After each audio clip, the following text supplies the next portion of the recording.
สบายดีพี่น้องสบายดียามเช้าเนาะสบายดีลุงวินัยอันนี้คือเพิ่นมาเยี่ยมมายามบ่าวละเอ็กเนาะหรือว่าไทยบ้านนอกพี่น้อง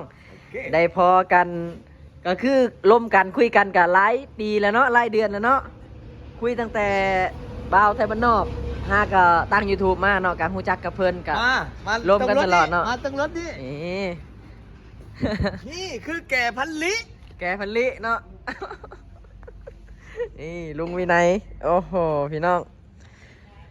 เพิ่นมาแต่จังหวัด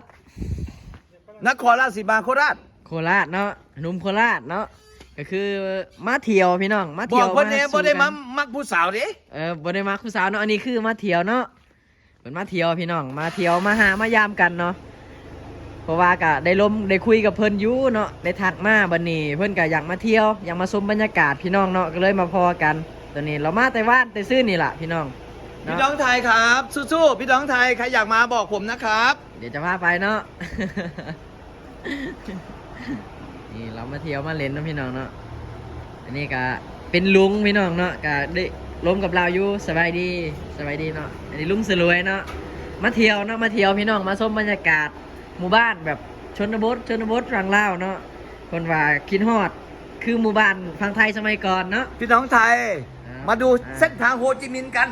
ได้เลยเนาะเดี๋ยวพรุ่งนี้เราไปเบิ่งเนาะเส้นทางโฮจิมินห์ เป็นได้เห็นหมู่บ้านฝั่งนี้คือกันบอกกับฝั่งไทยในสมัยก่อนใกล้เคียงกันเนาะแต่ว่ามันก็คือแล้วเนาะแถวนี้ยังเป็นแบบบ้านๆอยู่เนาะบ้านอยู่ไรยังบ้านอยู่พี่น้องเป็นไดมานอนอยู่พี่อยู่ลาวอากาศหนาวบ่อากาศเป็นยังไงคล้ายๆเมืองไทยคล้ายๆคือกันเนาะกับว่าต่างกันเนาะพี่น้องเด้อนี่เด้อจอกเมืองลาวอันจอกเมืองลาวน้ำผึ้งตินี่น้ำผึ้งน้ำผึ้งเมืองลาวแซ่บบ่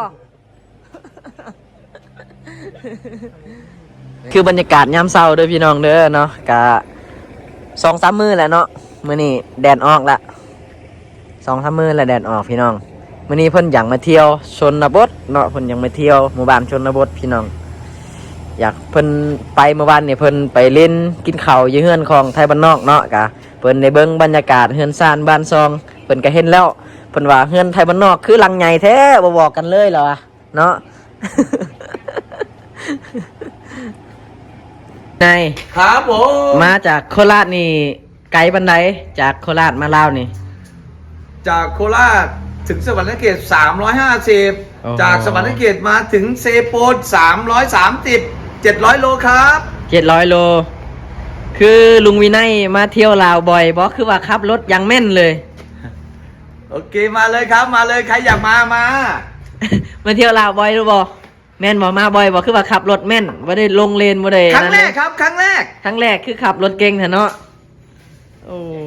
บ่ธรรมดาเนาะพี่น้องเพิ่นขับรถนี่สไตล์เพิ่น บ่ได้ไปหาสาวๆเด้อเพิ่นว่าเพิ่นมาชมบรรยากาศบอกเพิ่นก็ได้ก็มาเบิ่งผู้สาวให้งามๆนี่ล่ะแต่ว่าบ่ได้แม่นบ่บ่ได้อยากเอาดอก แต่ว่ามาเบิ่งซื่อๆมาเบิ่งเนาะ แต่การรอบนี้มันคนเดินทางก็มาเนาะพี่น้องเนาะกะได้พอกันกับลุงวินัยนี่ถ่ายให้พอเลยถ่ายพอเลยเป็นยังไงไปลาวม่วนบ่บัดนี้ม่วนครับพี่น้องไทยอยากจะมาลาวมาเลยนะครับแล้วพี่น้องลาวตอนรับอยู่บ่บัดนี้ตอนรับเป็นยังดีอยู่บ่โอเคจังใดโอเคพี่น้องเราอัจฉริยะใสดีมากเลยนิสัยดีมากเนาะครับแต่ว่าพี่น้องชาวลาวชอบตูดเบียร์นะ ชอบตูดนะกินเบียร์ไม่จ่ายตังค์โอเคเพราะยังบ่มีเงิน เพิ่นว่ามาซิมเบียร์ลาวฮะมาเลยครับสวัสดีครับพี่แมนมาเลยครับสวัสดีครับสวัสดีครับนี่เจอกันอีกแล้วโอ้ยเพิ่นว่ายังสิแต่งหน้าก่อนเด้อเพิ่นว่ายานบ่รอคือเก่านั่นล่ะอันนี้คือจังได๋มันชนบทขี้ฝุ่นมันหลายมันภาพแบบว่าเอาง่ายว่าซิมหน้าเฮามันลุมสิวมันใหญ่อ่ะนะเจ้าปิดไว้ก่อนใส่หยังวะใส่ยี่ห้อใดนี่45 บาท45 บาทเอ็กบอกเลยโอ้เฉพาะหน้ารู้ๆก็ต้องใส่แบบนี้เอ็กบอกพี่น้องไทยเลยบอกอย่าดราม่าเนาะ ไวๆบ้างก็ได้ ไม่ต้องมาม่า มามันเผ็ดแล้วเนาะ นี่อันนี้คือรถพี่มันจะเตรียมเครื่องเนาะเอาไปให้เด็กน้อยเอาไปแจกเวลาเรามาก็ต้องมาแจก นู่นไปถ่ายรถลุงเนี่ยบอกนู่นดูแก่พันลี้ว่าไง นี่พี่น้องแล้วก็เมื่อวานเนาะลุงวินัยเพิ่นก็เห็นเด็กน้อยกะเอาให้เด็กน้อยคนละ100,000กีบเนาะเห็นเด็กน้อยย่างไปโรงเรียนเนาะพี่น้องเนาะแต่ว่าบ่ได้ถ่ายคลิปให้พี่น้องเบิ่งเนาะเมื่อวานนี่เราไอ้ติ๊บเด็ก มา น้อย ดูแก่พันลี้ แกพันลีโอ้โหนี่โอ้สุดเนาะรถเล่านี่คือลุยได้สถานการณ์เลยพี่น้องเนาะรถของลุงวินัยเนาะ ใครอยาก ซู จะ ม ออกคลิปบอกเลยใครอยากจะออกคลิปมาเลย สุดยอดเลยพี่น้องโอ้คือเพิ่นไปเยี่ยมเมื่อวานเนาะก็เพิ่นได้ซื้อของหลายอย่างเนาะของกินของอยากเนาะเอาไปฝากสาวตีแล้วก็ฝากไทยบ้านนอกเนาะเพิ่นก็ซื้อกุ้งซื้อหยังมาสู้กินเมื่อวานพี่น้องเนาะนี่แหละ FC ของคนไทยเนาะเขาก็ใจดีขนาดเลยพี่น้องเนาะมาเยี่ยมมายามเขาก็ซื้อของฝากของตอนหลายอย่างเลยทุกคนเนาะนี่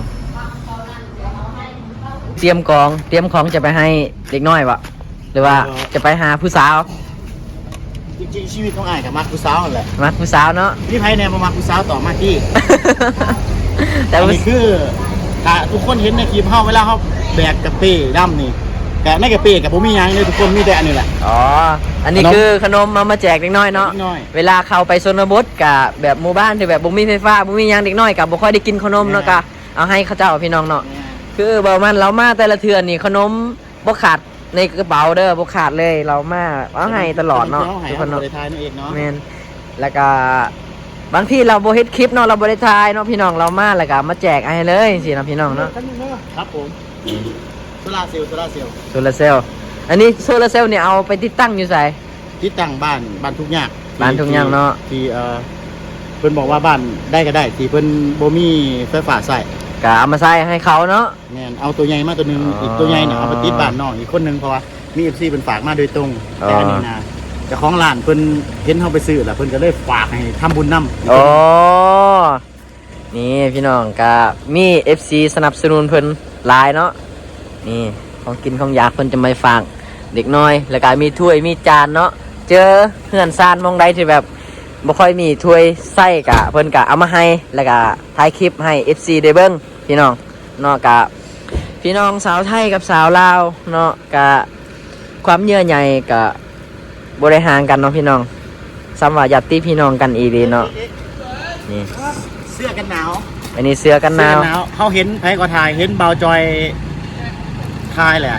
น้องเสื้อขาดน่ะ อ๋อน้องจอยเนาะบ่ แม่ สิอันนี้ตอนนี้สิไปให้เพิ่น ให้น้องจอยประมาณตัวหนึงหรือ2ตัวแล้วก็ให้น้องห้อยนำ อ๋อ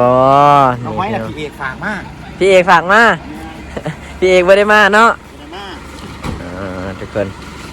ตอนนี้เฮาก็ขึ้นรถกะสิไปซื้อของกินของอยากมาพี่น้องเนาะเพื่อจะไปเล่นแถวชนบทนี่แหละอันนี้คือตลาดบ้านดงพี่น้องเนาะแล้วก็ลุงสรวยเพิ่นจะซื้อของกินของอยากเนาะเอาไปเฮ็ดกินพี่น้องเนาะนี่เพิ่นจะซื้อพักแล้วก็ซื้อไก่เนาะตอนนี้อันนี้ก็ เขามีหน้าที่กินอย่างเดียว มีแต่หนาทีกินเฮาบ่มีเงินจ่ายเนาะ มีหน้าที่กินอย่างเดียว มันจะได้อะไรบ้าง นี่ทุกคนเนาะ 2ใบนี่น้อง เพิ่นก็ใจดีเลยเพิ่นก็ใจดีหลายเนาะมันซื้อของกินของอยากสุกินพี่น้องสิแหละพี่น้องทั้งไทยเขามาเยี่ยมกับมาเยี่ยมแบบฮัดแพงกันอีหลีเนาะทุกคนเนาะนี่เพิ่นก็ซื้อกับข้าวมาแล้วก็สิว่าไปกินข้าวอยู่เฮือนอยู่บ้านตะนางเนาะกินข้าวอยู่บ้านตะนางเพิ่นว่าอยากเบิ่งชมวิวบรรยากาศหมู่บ้านตะนางพี่น้องเนาะเพิ่นว่านี่กำลังเดินทางไปเนาะนี่คือบรรยากาศยามเช้าพี่น้องก็เก็บบรรยากาศให้พี่น้องเบิ่งคือเก่าเนาะ นี่อันนี้จำได้เนี่ยมันต้ม จื้อได้บ่วันนี้หมู่บ้านนี่จื้อได้เนาะ เราว่าคือเห็นในคลิปเนาะหมู่บ้านนี่พี่น้อง ที่ร้านยังมาถ่ายนี่ธรรมชาติสวยสุดๆนี่ สวยเนาะเฮ็ด ห็นบรรยากาศแบบนี้แล้วนึกถึงอะไรครับฮะ นึกถึงตอนตะหลวยแก้ผ้าวิ่งอาบน้ อ๋อ นึกถึงเลยเหรอตอนสมัยเด็กๆเลย ำ เนาะ ใช่นึกถึงตะหลวยแก้ผ้าอาบน้ แต่เขามาในหมู่บ้านชนบทเรากับบุคิดยังสิเป็นแบบนี้เงินซ่านเนาะ ำบอกเลยว่าใครอยากย้อนอดีตอย่างลุงนายมาเลย ใครคิดถึงอดีตมาแล้ว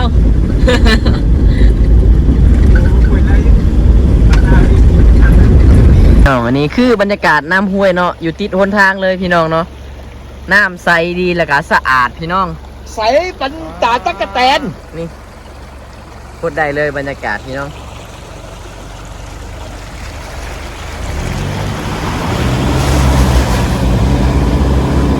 นี่โอ้เนาะลาเอ็กไทยบ้านนอกบ่ได้มาแถวนี้โดนแล้วพี่น้องเนาะ ไอ้คนขึ้นมา ตอนนี้บรรยากาศโคตรได้เลย คนขึ้นมาข้างบนเป็นจังใหญ่พี่น้องเมืองไทยเขามีบอ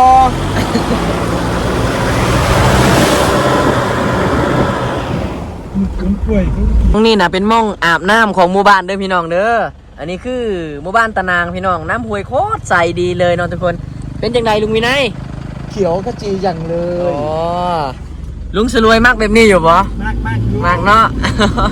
แต่ที่จริงกะมักผู้สาวร้ายกว่าธรรมศาสตร์แล้วพี่น้องเลย เดี๋ยวที่เราดูหน่อยตรงนี้ นี่ เดี๋ยวแป๊บเดียว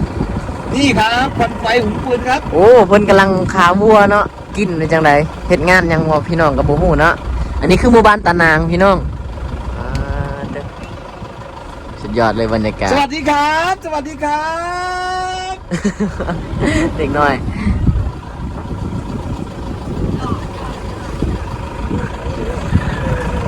เอ็กซ์เอาอีกช็อตหนึงเอ็กซ์ นี่ต้องอยู่แหละ เอ็กซ์เอาอีกช็อตหนึงครับ นี่คือบรรยากาศพี่น้องหมู่บ้านตะนางเนาะโคตรงามเลย สวัสดีครับ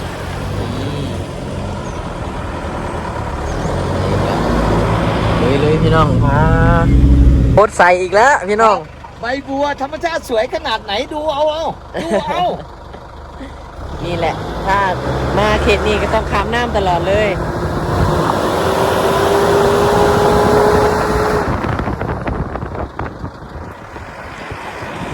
จะเป็นเที่ยวมาทำกันทุกคนเนาะเรา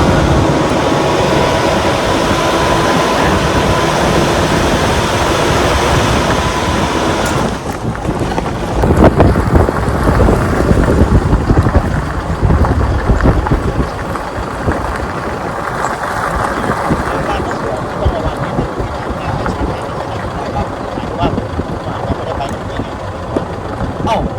จะลงก่อนเหรอ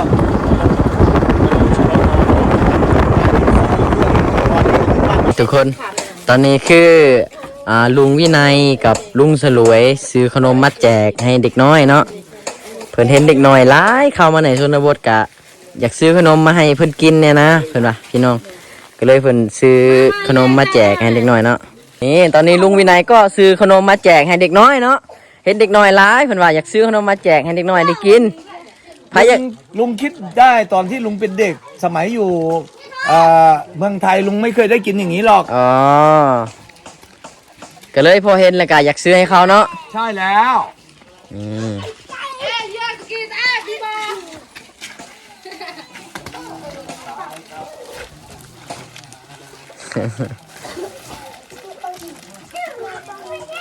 นี่อองลูกอองเต้ามาเอาขนมเนาะบ้างในเจอบ้านแบบนี้ โอ้บ้านหมู่บ้านลึกลับ ลึกลับ ครับ บนน่าเชื่อว่าเป็นหมู่บ้านแบบนี้เนาะ ใช่ เหมือนกับอยู่ในฝันเลยติ นั่นเหมือนอยู่ในฝันเนี่ยจ้ะ นี่แหละเพิ่นว่าถ้าไผคิดฮอดอดีตเนาะกะมาเล่าเนาะ ใช่ อันนี้คือหมู่บ้านเหมือนอยู่ฝั่งไทยแต่ก่อน บ้านย้อนยุค ย้อนยุคเลยเนาะ ครับ นี่เบิ่งเนาะถ้าเข้าไปพูนอีกก็สิมีเฮือนหลังน้อยๆแบบนั้นหลายเพิ่นพุ่นน่ะแห้งหลายเลย ครับ เป็นได้อากาศ ใช่ แดดออกจังซี่พอดีเลยเนาะ โอ้สุดยอดหลายเพิ่นว่ะทุกคน ตอนนี้ก็บ่าวมันกับสาวมอมพาไปหาผู้สาวก่อนเนาะผู้สาว มาหอดเนื้อผู้สาวละเพื่อนผู้สาวเนาะพี่น้องเนาะอันนี้เนาะครับในเฮือนเพิ่นกับซิมีอันนี้คลองใส่ปลาเนาะทุกคนเนาะนี่มีคลองใส่ปลา แถวนี้มันยากเลยเวลาถ่ายเลยมันบ่คือแถวนี้ บายดีผู้สาว เดี๋ยวก็ ชื่อกันอยู่ตีนี่ อย่าอายต้องอาย บ่ต้อง ชื่อข่อยอยู่วะข่อยชื่อเจ้าได้แล้ว อันนี้คือสาวซุกเนาะพี่น้องเนาะเพราะว่าผู้บ่าวนี่บ่มีไผจีบเราได้ เพราะว่าเรามักผู้บ่าวบ่อาบน้ำเราเอาแต่ปีกายนี่ แม่นติชื่อบ่ แล้วว่าเรามักผู้บ่าวอาบน้ำผู้บ่าวบ่อาบน้ำแล้ววะ เอาตอนนี้สาวม่อมกับบ่าวมันเนาะก็สิเฮ็ดคลิปน้องเนาะสำหรับผู้ใดที่อยากเบิ่งคลิปเต็มก็ฝากไปเบิ่งช่องบ่าวมันแล้วก็สาวม่อมชาแนลเนาะเราสิเฮ็ดคลิปเต็มที่เลยมื้อนี้ส่วนละเอ็กก็สิเมื่อก่อนพี่น้องเนาะเมียโทรนำอยู่โอเคเดี๋ยวพอกันใหม่เด้อโอเคบ๊ายบาย